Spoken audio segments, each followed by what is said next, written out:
Əziz izləyicilər, az əvvəl sizlərlə riyaziyyat suallarının izahlarını paylaşmışdım. İndi isə gəlin riyazi məntiq sualların izahları ilə tanış olaq. Suallara göz gəzdirəndə baxıram ki, başdakı suallar çətin deyil, asandır. Görək növbəti suallarımız necə olacaq. Bizə deyir ki, aşağıda 1-dən 20-yə qədər ədədlərin yazıldığı 20 dənə kart verilib.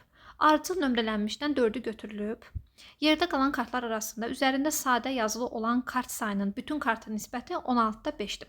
Yəni 16 dənə kartdan 5 dənəsi sadə qalıb. Gəlin ümumi sadələri ümumiyyətcə dairəyə alaq.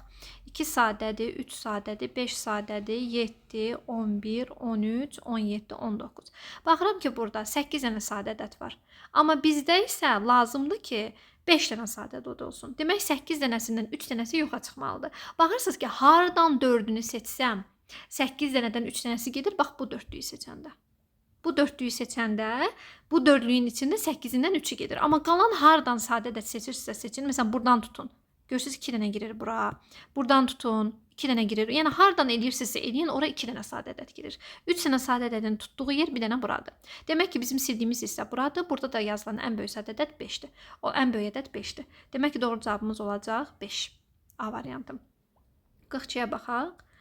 42-dən bizə deyir ki, bir şəhərdə uzunluğu 2 km və 3 km arasında olan bir yolun başında və sonunda da olmaqla bir tərəfində 45, digərində isə 36 məsafələrlə elektrik dirəkləri bastırılıb. Qarşı-qarşıya düşən dirəklərin sayının ən çox neçə ola bilər? Bəli, əköp tapmaq lazımdır. Əköp tapanda alınır 180. Demək ki, bunlar hər dəfə 180-ə üst-üstə düşürlər. Diqqət eləməli olduğumuz şey odur ki, başlanğıcda da üst-üstə düşürlər. Ən axırda üstünə 2 gələcək. Yəni aldığımız cavabın ən axırda üstünə 2 gələcək ki, başlıqda da 2 dənə dirək var üst-üstə düşən. Yəni 180, 180, 180 hər dəfə 180-dən bir üst-üstə düşürlər.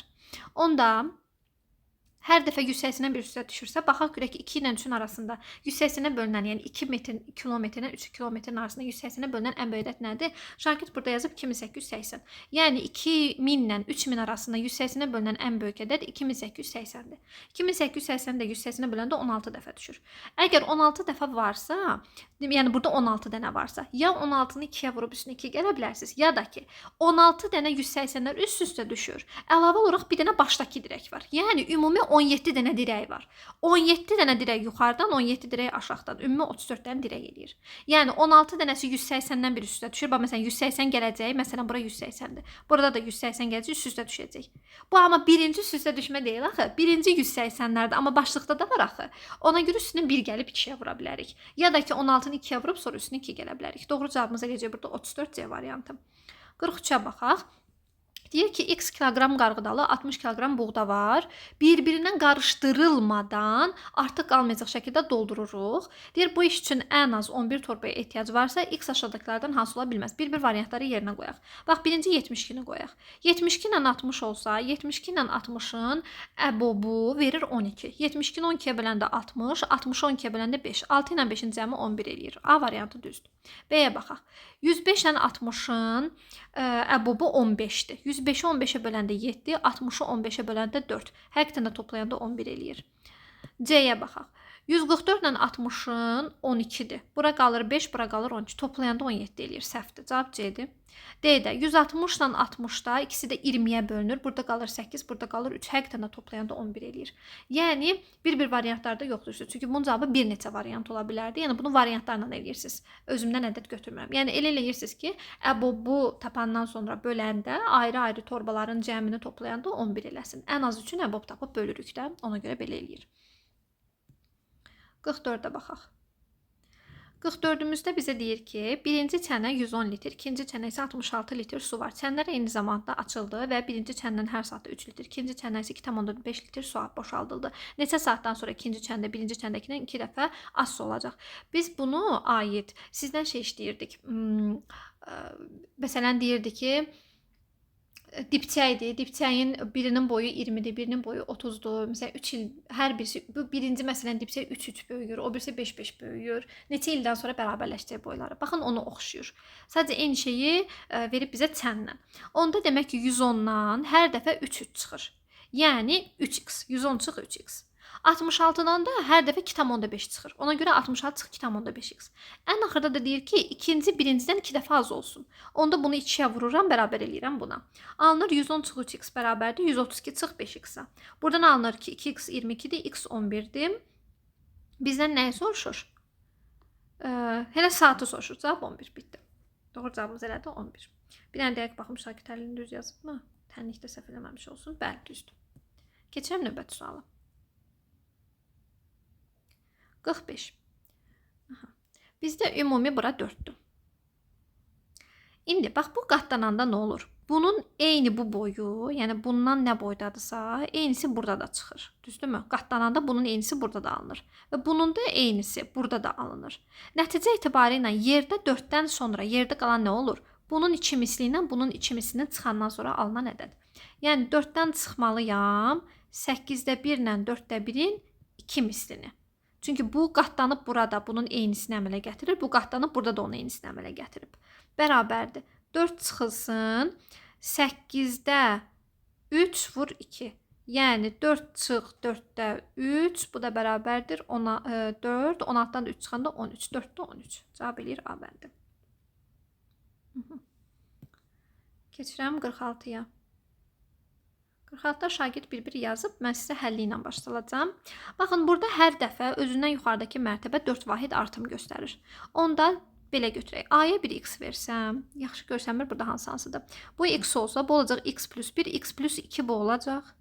Sonra bu 4 4 artır. X plus 4, x plus 8, x plus 12. Demək bura olacaq x plus 13. Yəni bu oldu x plus 13, bu x plus 2. İndi 13'ün yuxarısı bu eləcək x plus 17. 4 4 artır axı. Yuxarıdan hər dəfə 4 4 artır. 18 19. Bu da x üstəgəl 19. Bizə deyir ki, A ilə D-nin cəmi 101'dir. Yəni x-dan x üstəgəl 19'un cəmi 101'dir. Buradan alınır 2x bərabərdir. 101'dən 19 çıxaq. 8, 82. X də bərabər olur 41'ə. İndi bizdən soruşur B ilə C-ni. B ilə C nədir? X üstəgəl 2 ilə x üstəgəl 13. Bu da alınır 2x üstəgəl 15. Elə 2x'ımız 82'dir. Yerinə 82 qoyaq. 82'nin də üstünə 15 gəlirəm. Cavab bilir 97-ci. Hələ ki, riyazi məntiqimiz çətin deyil. Deyir ki, A qrupundakı uşaqların 8'də 5'i ilə B qrupundakı uşaqların 3'də 2'si bir araya gəldi. 22 nəfərlik bir komanda əmələ gəldi. Buna görə B qrupunda ən çox neçə şagird var? Şagird desən variantları yoxlayaraq eləyib, amma mən sizə həllini izah eləyəcəm.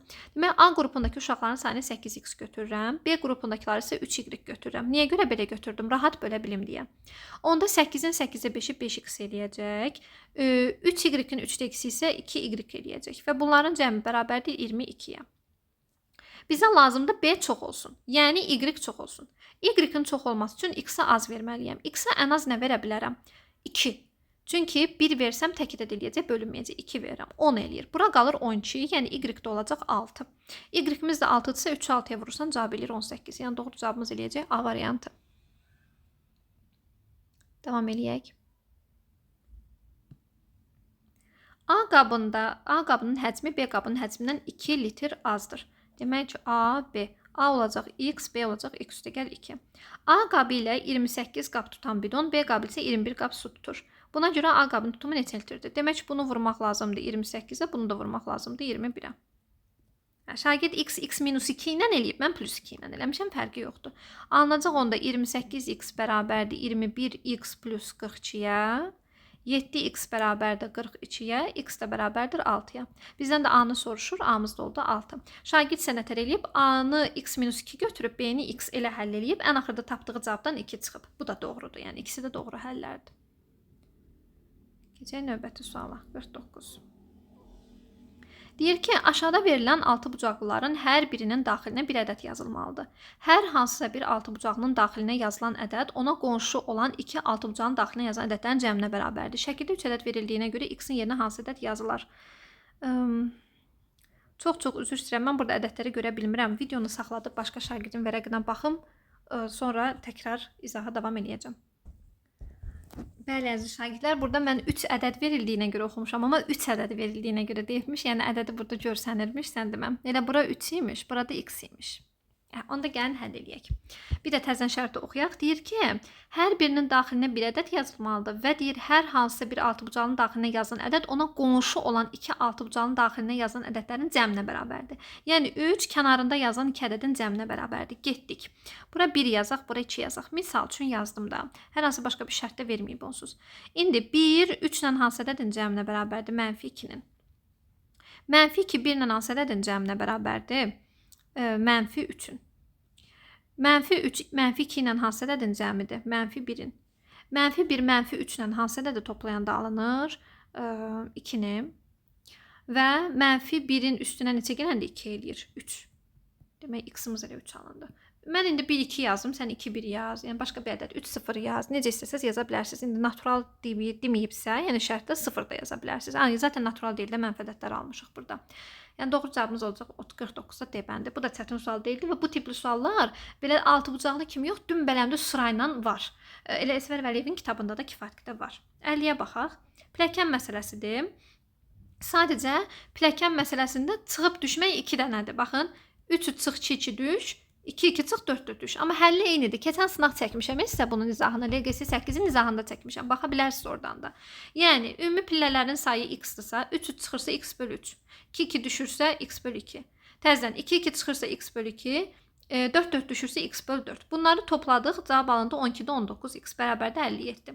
X-i tapanda alındı 36. Şərtdə yazıb ki, bizə hər iki pilləkənin, maşallah necə işarə eləyib, hər iki pilləkənin birlikdə. Bu 36-dır, burada 36-dır. Demək ki, ümumi 72 pilləkən var. Və 72 pilləkənin də rəqəmləri hasili 14 edir. Baxın, 36-nın promoy rəqəmləri hasilini tapsaydınız, cavab var idi. Diqqətli olmaq lazımdır. Keçək indi 51-ə. 50-yə qədər suallar mən düşünürəm ki, çox da çətin deyil. İndi davamına baxaq. Bir torbadan hər dəfə torbadakı topların sayının yarısının 5 artıq qədər. Uşaqlar, bu da sınağa düşən sualdır. Deyir ki, bu işi 2 dəfə etdi, torbada top qalmadı. Başlanğıcdakı torbada topların sayının rəqəmləri cəmi neçədir? Deyir ki, demək, x qədər top var, çıxıram, x bölü 2-nin 5 artığı. Bu da alınacaq x bölü 2 çıx 5. Sizə keçən dərs videoda izah eləyəndə dedim. İndi belə yazırsan, bərabərsən 0-a. X bölü 1-ci atdım. X bölü 2 çıx 5-i 0-a bərabər eləyirsən. Necə sevinirəm ki, keçdiyimiz şeylər düşüb. X bərabərdir 10. İndi ikinci dəfə. Bu səfər də yenə də x bölü 2 çıx 5-i bərabər eləyirəm 10-a. Buradan da alınır x bərabərdir 30. Всё. Bir dəfə hətta bu videonun altına bir müəllim yorum da yazmışdı ki, bəlkə burada əslində qalsa bu cür riyazi yazılış doğru deyil. Bilmirəm, şagird idi bəlkə də ya da müəllim idi. Əslində qalsa bəli doğru deyil. Burada x1, burada x2 yazmaq daha məqsədə uyğundur. Sadəcə uşaqlara x1, x2-yi çox sevmirlər deyə mən həmişə x yaza gedirəm. Yəni riyazi cəhətdən doğru olması da hər zaman ödəyən həll bir metodudur. Ona görə x-imiz 30 eləyir, rəqəmləri cəmi də 3-dür. Doğru cavab B.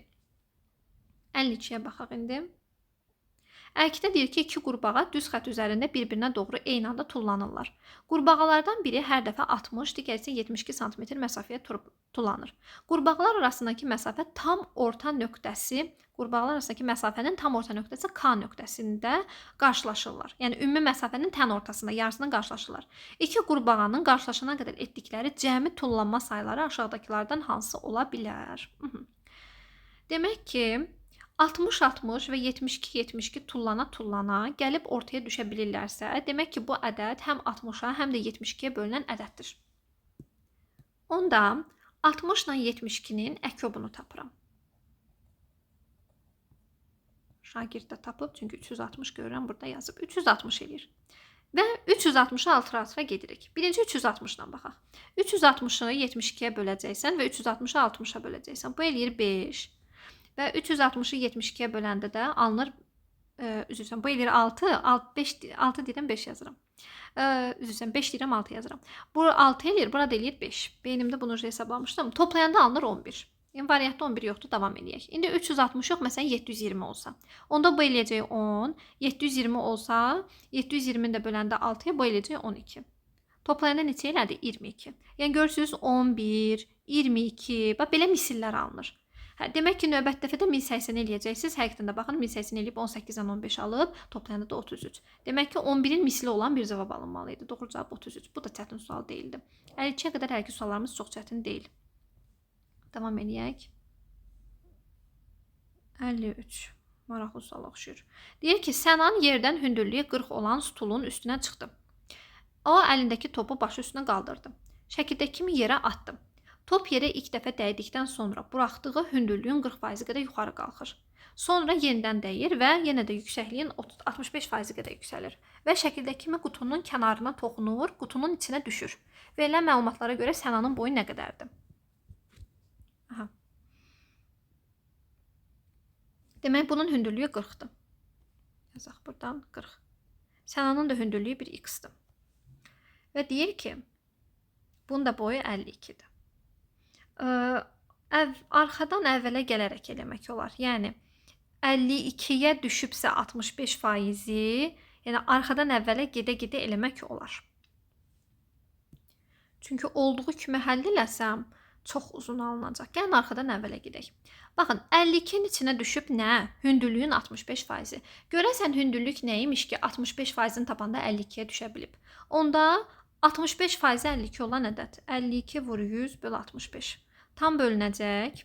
12 ixtisar gedir. 5, 4, 80. Demək ki, burada hündürlük bura 80 imiş. İndi bir ədədin 40%-i 80-dir. O hansı ədəddir ki 40%-i 80-dir? 40%-i 80 olan ədəd tapıram. 80-i vururam 100-ə, bölürəm 40-a. Bu elədir 200. Demək ki, bu hündürlük 200-dür. İndi burada 40-dır. Ümumi də 200-dürsə, demək bu olmalıdır 160. Yəni doğru cavabımız olacaq D bəndi. 54-də baxaq. Aşağıda görünüşü verilən kubun bütün üzərinə yazılan ədədlər ardıcıl natural ədədlərdir. Buna görə kubun üzündəki ədədlərin cəmi neçə fərqli qiymət ala bilər? Onda belə görək də. 61-in qabağına ardıcıl ədəd kimi 62-ni yaza bilməzsən. Ancaq 60 yaza bilərsən. Başqa bir ədəd mümkün deyil. Ancaq 60. Çünki 62 burada var. 64-ün qabağına isə həm 63 yaza bilərsən, həm 65 yaza bilərsən. Bax, buradan ucu 2 ehtimal var. 60, 63, 60, 65. Və burada 62-nin qabağına 61 yaza bilməzsən. İndi belə bir şey var. 62-nin qabağına 63 yazsam əgər, buram onda məcbur 65 olacaq. Yox, 62-nin qabağına, yox, bir dəqiqə, onsuz da 61 yaza bilmərəm, hələ ancaq 63 yaza bilərəm, burada ancaq 65 gedə bilər. Başqa bir dəqiqə düşünsün müəllimə, prosta yazıb ardıcıl ədədlər. Mən niyə görəsən üzlərinə, qarşı üzlərinə ardıcıl ədəd edirəm, şərtdə yazıb ki, bütün üzlərinə yazılanlar ardıcıldır. Onda belə götürək. Baxın, 3 dənəsi var, 3 dənəsi yoxdur. 61, 62, 64 var. 61, 62, 64 var. Mütləq demək 63 olmalıdır. Bu 100%-dir. Mütləq 63 var. Qaldı 2 dənə ədəd. Buna 60 götürərəm, buna 65. Bu birinci hal. Sonra, ikinci hal 63 sonsuzda var. Götürərəm 65, 66. Yəni ikinci hal budur. 65 ilə 66-nı götürərəm. İkinci hal. Və növbətisində isə tam tərsinə. Burada nətər 2 dənə ədəd götürdüm 65, 60. İndi arxadan 2 ədəd götürəcəm. 59, 60. Biri də onsuz 63-dür. Yəni biri həmişə 63-dür. Çünki 61, 62 ardıcıldır, 63 ortada yoxdur. Yəni ədədlərin üzlərdən biri mütləq 63-dür. Qalan 2 üz. Ya 60-dan 65 ola bilər, ya 65, 66 ola bilər, ya da 59, 60 ola bilər. Yəni 3 cür hal var. Doğru cavabına görə olacaq C variantı. Sualları ilk dəfə sizlə izah eləyə baxıram deyə bəzilərinə. Ona görə biraz çaşa bilərəm. Bizə deyir ki, bir tərəzi üzərinə qoyulan cismin kütləsindən asılı olmadan həmişə eyni və sabit miqdarda xətalı ölçü verir. Bu tərəziyə A cismi çəkiləndə 11 qram, B cismi çəkiləndə 19 qram gəlir. A və B cisimlərini birlikdə çəkəndə isə 35 qram gəlir. B çəkisinin həqiqi kütləsi neçə qram ola bilər? Demək ki, deyir ki, həmişə eyni və sabit miqdarda xətalı ölçü verir. Yəni ya artırır, ya da bunu azaldır. Yəni bu əslində qalsa 11 qram olmaya da bilər də. 11-dən az da ola bilər, 11-dən çox da ola bilər. Normalda amma 11-dir, bu da normalda 19-dur. Toplayanda 30 eləyir, bu amma 35 verib. Yəni 5 qram artıq göstərib. Həqiqi kütləsi nə ola bilər? Gəlin belə götürək. Birinci hal. Bir dəfə fikirləşirəm ki, güya sabit miqdarda xətalı ölçü verib. Yəni bunu da sabit burada verməyib ki, 35 alınıb da, çünki cəmi 5% artıqdır. B-nin həqiqi kütləsi nə qədər ola bilər? Gəlin belə baxaq da. 5 xəta eləməliyəm. Güya ki, A-ya bir vahid xəta olub. A-ya bir vahid xəta olsa, məsələn, A-nın güya çəkisini 10 göstərib. Onda belə çıxır ki, B-nin çəkisini də, çox üzr istəyirəm şagirdlər, burada bu xətalı ölçüdür. Deyir, çünki A-nı çəkdim və B-ni çəkdim, bu qədər gəldi. Birlikdə çəkəndə bu qədər. B-nin həqiqi kütləsini soruşur. Bu həqiqi kütlə deyil. 11 həqiqi kütlə deyil və 19 da həqiqi kütlə deyil, 35 də həqiqi kütlə deyil. Həqiqi kütlə nə ola bilər? Gəlin baxaq. Gəlin şərti bir də oxuyaq. Bəlkə şərti səhv oxumuşam, tələsə. Deyir ki, bir tərəzi üzərinə qoyulan cismin kütləsindən asılı olmadan həmişə eyni və sabit, ay Allah, həmişə eyni xətanı verir. Yəni ya eyni ədədi çıxır, ya da hər dəfə eyni ədədi toplayır. Yəni 11 göstəribsə, həqiqi A-nın həqiqisi məsələn olsun 11, ya çıx x yaza bilərsiniz, ya üstəgəl x yaza bilərsiniz. Məsələn, baxın şagird dərsində qalsa çıxla da yazıb, üstəgəllə də. İndi şagird toplama ilə alıb, gəlin bizə toplama ilə yazaq. A-nı götürürəm 11 üstəgəl x. Güya həqiqi çəkisi 11 üstəgəl x-dir, amma xəta verib, ölçüsünü az verib 11 verib. Yəni x qədər xəta verib. Və B-də x qədər xəta verib 19 verib. Yəni 19 üstəgəl x. Və A üstəgəl B-nin ümumi çəkisi də x qədər xəta verib. Olub 35 üstəgəl x. Yəni həqiqisi 35 üstəgəl x olmalıdır. Amma xəta verib 35. Xəta verəndə ümumi çəkiyə xəta verir. Ayrı-ayrı A və B-yə verilən xətaları toplamırıq təbii ki. Yəni 35-ə ümumi xəta verib. Tam normalda göstərməli idi 40, 5% xəta verib 35 göstərib. 5% xəta verib məsələn 19 göstərib. 5% xəta verib 11 göstərib. Belə bir şey. Onda bunlar bir-birinə bərabər eləyirik. Bu eləyəcək bizdə 30 üstəgəl 2x bərabərdir 35 üstəgəl x. Buradan da alınır ki, x bərabərdir 5. Sən demə 5%lik xəta verilmiş. Yəni əslində qalsa çəki 19 qram deyil, 19 üstünə 5 gələm 24 qram imiş. Amma gəlin indi biz bunu həqiqətən yoxlayaq. Baxın, A 11 yox, sən demə 16 olmalıymış. B 19 yox, sən demə 24 olmalıymış və o zaman A üstəgəl B də 40 olmalıymış. Həqiqətən də baxın, həqiqi çəkilər düz gəlir. Bunları toplayanda həqiqətən də 40 eləyir. Yəni doğru həll yolu ilə getmişik. 56-ya baxaq. A, B və C ədədlərinin hər birinin natural bölənlərinin biri aşağıda verilib. A-nın natural bölənləri burada 9-u verib deyəsən sadəcə.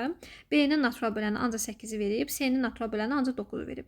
Bu ədədlərin natural bölənləri soldan sağa doğru, kiçikdən böyüyə doğru sıralanıbsa, A, B və C ədədlərinin cəmi neçə olar? Çox asan sualdır əslində qalsa. Demək ki, bir ədəd 9-a bölünürsə, məntiqlə bu ədəd avtomatik 1-ə bölünür və bu ədəd mütləq ki 3-ə bölünür. Yəni 9-a bölünən bir ədəd mütləq ki 1-ə də bölünür, 3-ə də bölünür. Yəni burada 1-dən 3 var. 1-i ən başa yazdım, indi 3 bilmirik də hələ ki harda olmalıdır. Aydındır ki, 9-dan əvvəl 9-dan kiçik bir ədəd yazacağamsa 8 yaza bilmərəm. Çünki 8-in bölənlərini yazanda 1 olacaq, 2 olacaq, 4 olacaq və 9-un bölünə görə də əvvəl əlavə 3 yazmalıyam. Yəni 8-dən əvvəl bura 8 yazsam 4 dənə ədəd yazmalıyam. Mümkünsüzdür. 8 deyil. 7 yazsan əgər burada 8 yox, 9-dan əvvələ 7 yazsan, onda 9 bölünür 1-ə, 3-ə, bir də 7-nin özü var. Yəni burada cəmi bir dənə ədəd qalacaq onda. Bu da düz gəlmir. 6 yazsam amma 9-dan əvvəl 6 həqiqətən də düz gəlir. 1, 2, 3, 6, 9. Və 9-dan sonra bölünən ədəd kimi. Əgər bir ədəd həm 1-ə, həm 2-ə, həm 3-ə, həm 9-a, həm də 6-ya bölünürsə, demək ki, bu ədəd 18-ə bölünür. Ona görə sonuncu ədəd 18 olur. Yəni A-mız 18-dir. Bura baxaq indi. Əgər bir ədəd 8-ə bölünürsə, demək ki 1, 2, 4-ə bölünür. Əvvəl avtomatik 1, 2, 4 olur. Həm 1-ə, həm 2-yə, həm 4-ə, həm 8-ə bölünən ədəd növbəti olaraq neçəyə bölünür? 16-ya. Ona görə bu ədəd olur 16. Sonra bura 9 yazmışıqsa, 9-a bölünən hər bir ədəd mütləq ki 1-ə və 3-ə bölünür. Və əgər bir ədəd həm 1-ə, həm 3-ə, həm də 9-a bölünürsə, demək ki bu ədəd 27-yə bölünə bilər. Demək ki doğru cavabımız olur 18 üstəgəl 16 üstəgəl 27, yəni 61 D bəndi.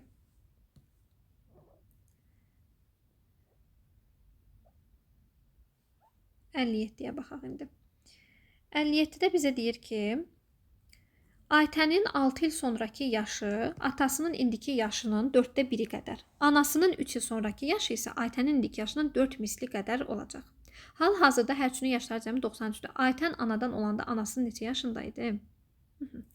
Demək necə götürürük? Mən götürürəm ki, güya atasının indiki yaşı 4x olsun. Atasının indiki yaşı 4x-dirsə və Aytənin 6 il sonraki yaşı onun 4də 1-idirsə, demək Aytən 6 il sonra x-dir. 6 il sonra x-dir ha. Əgər 6 il sonra x-dirsə, demək hal-hazırda neçədir? X çıx 6.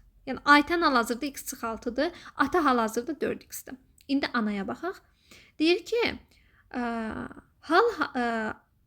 anasının 3 il sonraki yaşı Aytənin indiki yaşının 4 mislidir. Aytənin indiki yaşının 4 misli 4x çıx 24 eləyir. Onda anasının 3 il sonraki yaşı da 4x çıx 24. Əgər 4x çıx 24 anasının 3 il sonraki yaşıdırsa, demək hal-hazırda olacaq 4x çıx 27. İndi bunların cəmi 93-dür. X üstəgəl x çıx 6 üstəgəl 4x, üstəgəl 4x çıx 27 bərabərdir 93-ə. Buradan alınır 9x çıx 33 93'dür. Buradan alınır 9x bərabərdir. 93-dən 33 toplayıram. Demək 126. Buradan da x bərabər olur.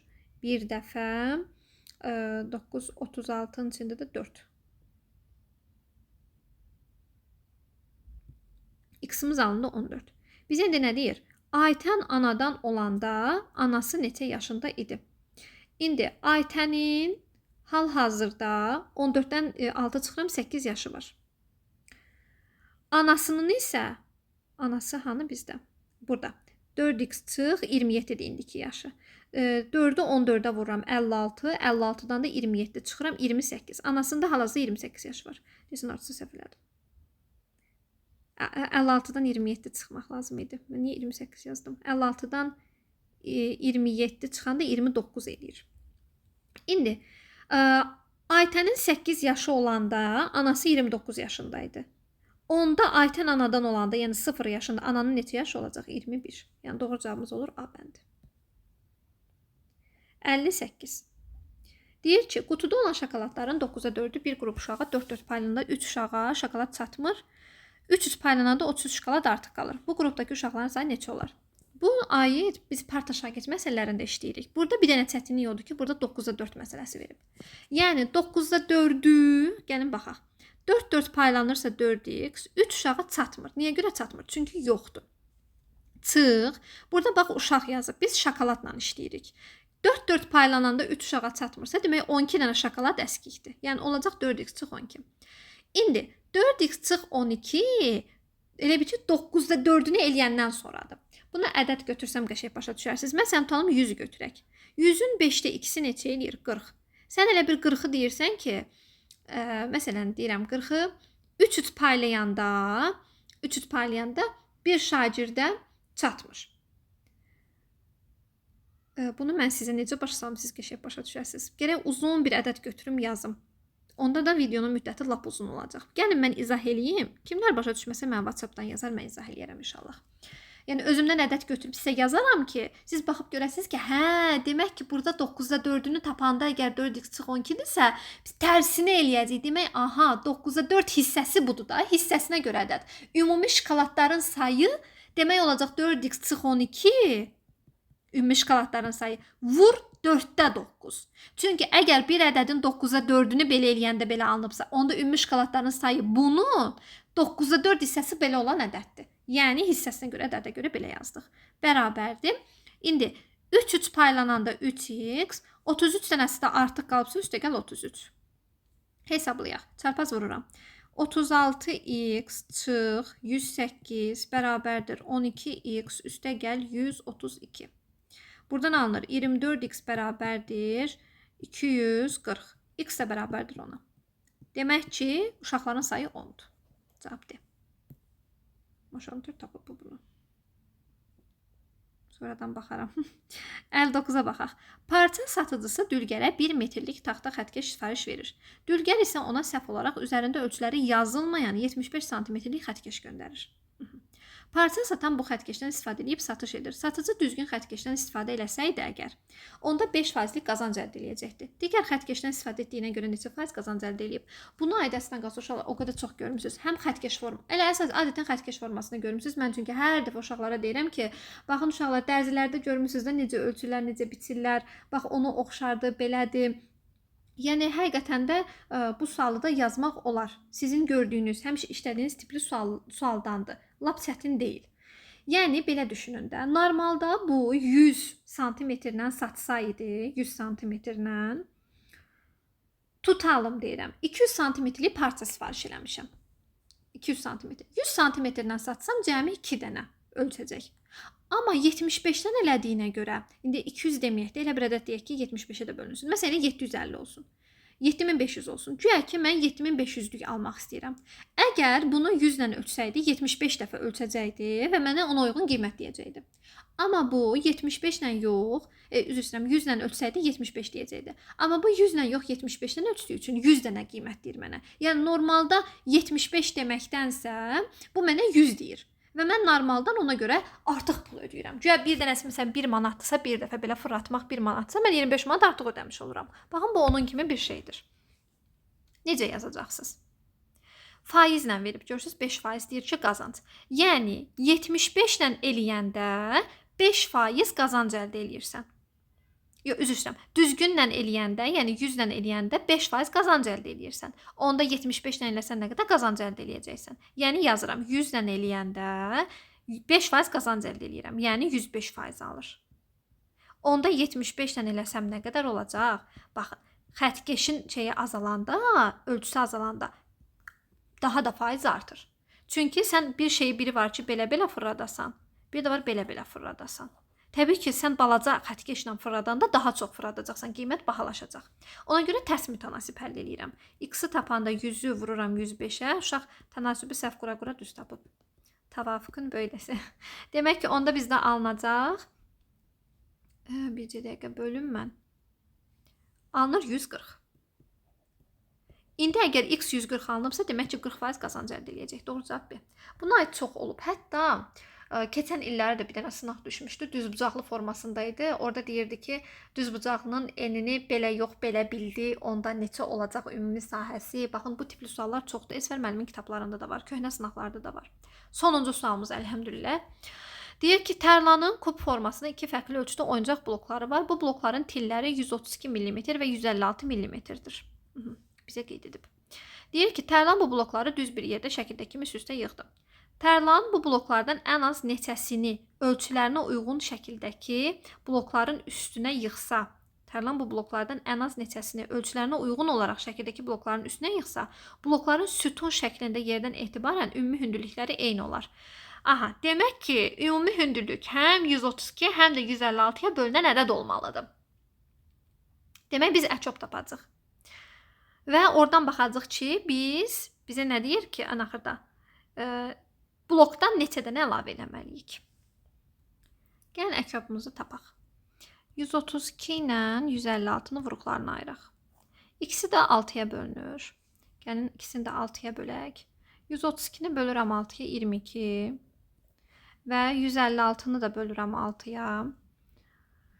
Bu bizə eləyir 26, 2-yə bölürəm 11, 13.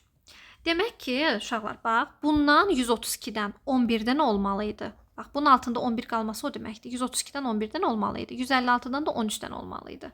Ki, gəlsin, əkoba bərabərləşsin. Yəni, qalan hissələr bunlardır da. Sizə bu qəribə gələ bilər, müəllimə niyə görə belə əkob tapdı. Siz ayrı-ayrı vuruqlarını ayırıb da o 11 ilə 13-ü 13-dən çıxarda bilərsiniz. Mən sadəcə eyni anda vuruqlarını ayırdım. Amma kim istəsə ayrı-ayrı vuruqlarını ayırıb da çıxara bilər. Və yaxud da götürüb əkobu taparsınız. Yəni 11 vur 13 vur 2 vur 6. Sonra alınan ədədi 132 ilə 156-ya bölüb də eyni cavab alacaqsınız. Yəni mənasız da təzədən bölmək ilə buradakı ədədlərdən baxa bilərsiniz. Yəni bu C-dir də ortaq olmayan sadə vuruqların hasili. Demək ki 132-yə demək tam əkoba çatması üçün buna 11 lazımdır, buna 13. Onda baxaq. 1 2 3 4 5. 5 dənəsi var. Demək 6 dənəsi çatmır. 1 2 3 4 4 dənəsi var. Burada da 9 dənəsi çatmır ki, gəlsin tamamlansın da əkoba. Ona görə 6 ilə də 9-u toplayıram. Deyəsən yerlərini müəllimə tərsinə yazdı. Eybi yox, sonda onsuz toplamağımı istəyirdi. Cavab eləyir 15. Amma əkobdan alsaz, belə deyək də sizə. 132 ilə 156-nın əkobunu tapanda, bir dəqiqə mən vurum. 11 vur 13 vur 6. 858 eləyir. Demək ki, hündürlük olmalıydı. Bax, hündürlük olmalıydı. 856 yazdım mən burada. Başqa şey deyib, başqa şey yazıram. 856-nı indi bölürəm 156-ya. 858-i bölürəm 156-ya. Bu edir, bir dəqiqə, nəyəsə səhv elədim mən. Deyəsən, kalkulatorda səhv vurdum. 11 vur 13 vur.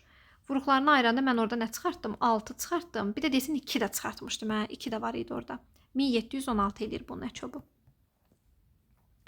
İndi əgər bunun hündürlüyü 1716 eləməlidirsə, onda 156-dan neçə dənəsi olmalıdır ki, 1756 eləsin? Bölürsüz 156-ya.